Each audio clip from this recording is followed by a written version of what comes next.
Sam Parnia practices resuscitation medicine. In other words, he helps bring people back from the dead, and some return with stories. Their tales could help save lives, and even change scientific ideas about the nature of consciousness. The evidence we have so far is that human consciousness does not become annihilated, said Parnia, who is a doctor at Stony Brook University Hospital and the director of the school's resuscitation research program. It continues for a few hours after death,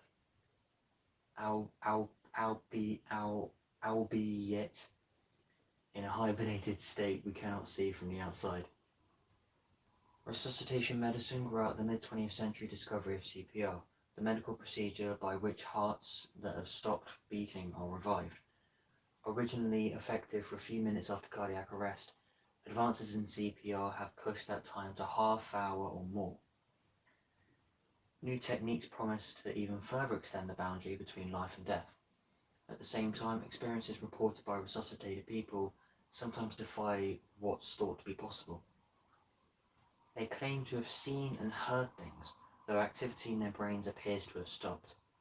It sounds supernatural, and if their memories are accurate and their brains really have stopped, it's neurologically inexplicable, at least with what's now known. Parnia, leader of the Human Consciousness Project's AWARE study, which documents after-death experiences at 25 hospitals across North America and Europe, is studying the phenomenon scientifically. Parnia discusses his work in the new book Erasing Death, the science that is rewriting the boundaries between life and death. Wired talked to Parnia about resuscitation and the nature of consciousness.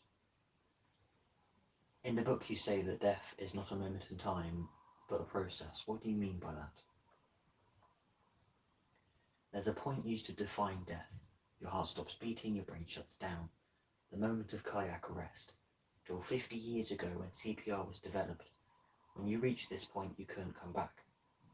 That led to a perception that death was completely irreversible.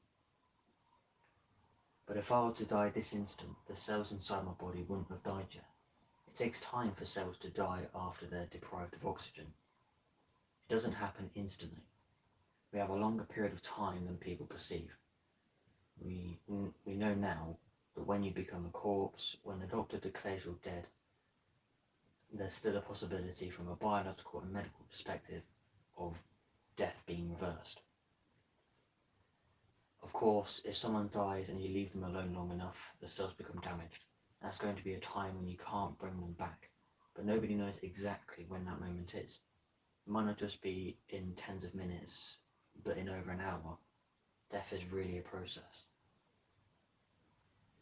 How can people be brought back from death? Death is essentially the same as a stroke, and that's especially true for the brain.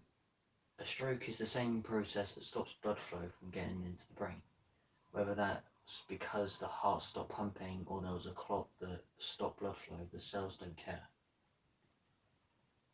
Brain cells can be viable for up to 8 hours after blood flow stops.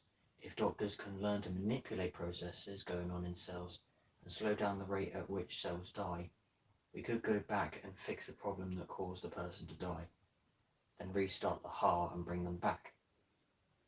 In a sense, death could become reversible for conditions for which treatments become available. That is just a snippet of that conversation, but if you want to read the rest of the conversation, feel free to check out the Wired website in the description below.